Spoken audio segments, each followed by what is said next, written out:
A Washington Post columnist claims that Americans are beginning to realize that Trump has no plan to cut grocery prices and that his policies are actually going to make things more expensive.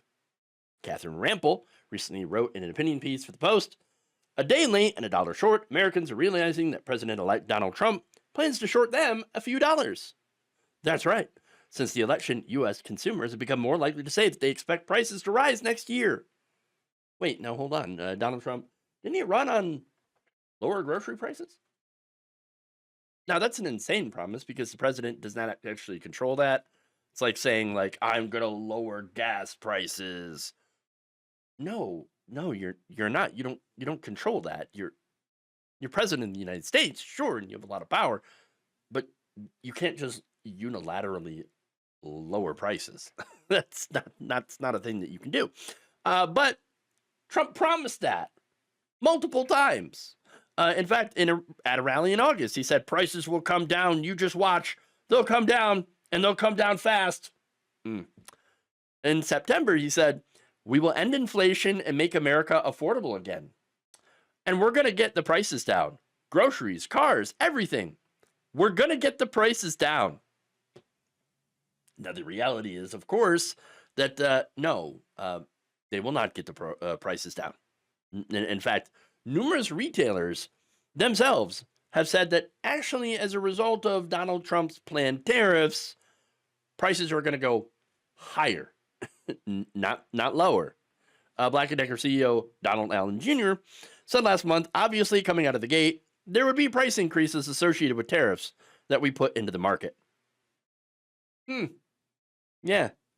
So, look, the president doesn't control prices. Who does? Retailers. And of course, there are other factors. There's macroeconomic factors, there's labor costs, there's supply costs, et cetera, et cetera, et cetera. We know that.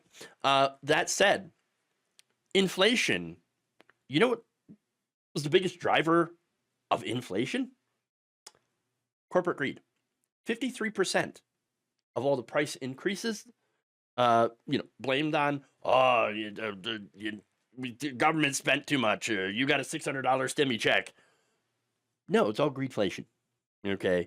These companies have never been more profitable than they are now. And they have done it on the backs of American families.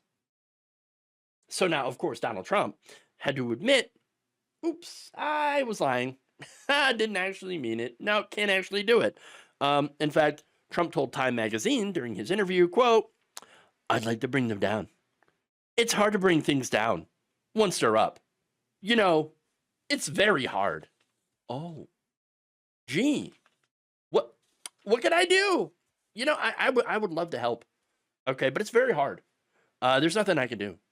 By the way, corporations, here's another massive tax cut. Enjoy. Yeah, so that's what's going to happen here. Now, Rampel writes the only thing that's surprising about the admission from Trump is that he had said it out loud. Whoopsie. She continues. One thing Trump didn't acknowledge, however, is how his economic agenda, tariffs, deportation, tax cuts, and the kneecapping of the Federal Reserve could worsen the problem that voters hired him to solve. No kidding.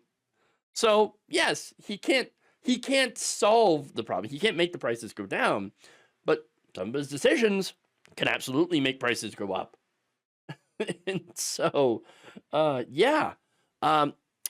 Now, Rampel writes, Americans seem to be catching on anyway, and then pointed to a University of Michigan nationwide survey that measures consumers about their views on the economy.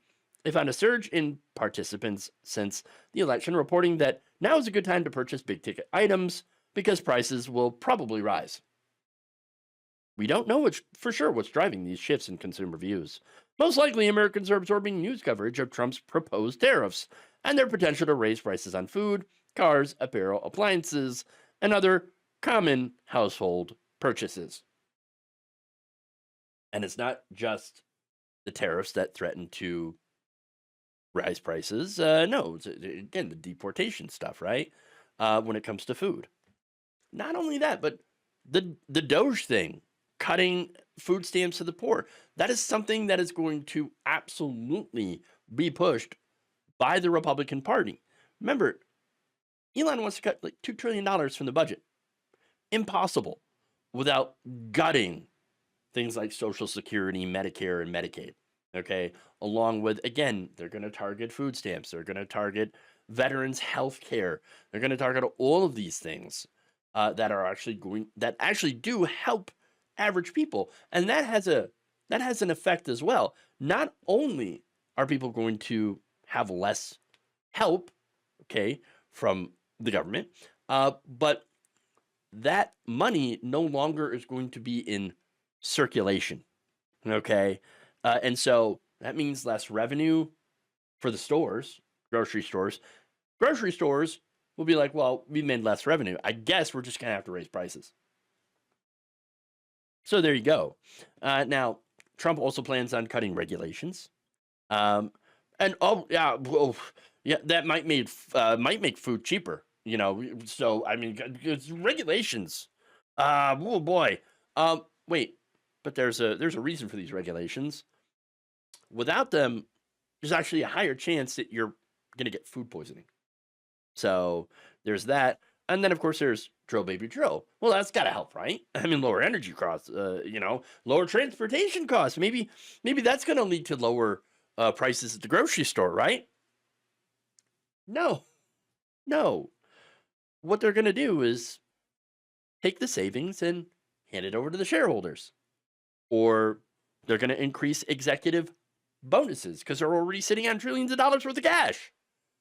They don't need any extra money. All right. The only thing that we are going to get from that is the continued long-term environmental costs that come from climate change, climate disruption.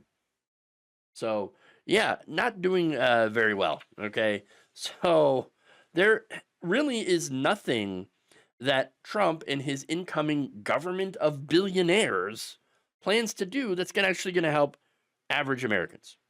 Okay, everything is geared towards helping himself because that's Trump's number one priority, and his wealthy donors. His cabinet filled to the brim with billionaires. It is the richest presidential cabinet in history.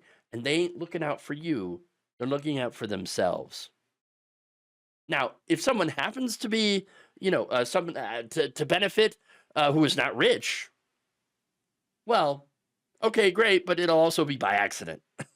Because, once again, the government that Trump is creating is for the rich, by the rich.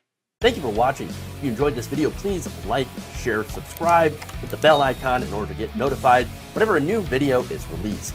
And if you want to support independent, progressive media through this difficult time where it seems like everybody is shutting down, you can become a member on our YouTube page, you can become a subscriber on Facebook, or you can go to my Patreon. It's patreon.com/Jeff Waldorf. Thank you.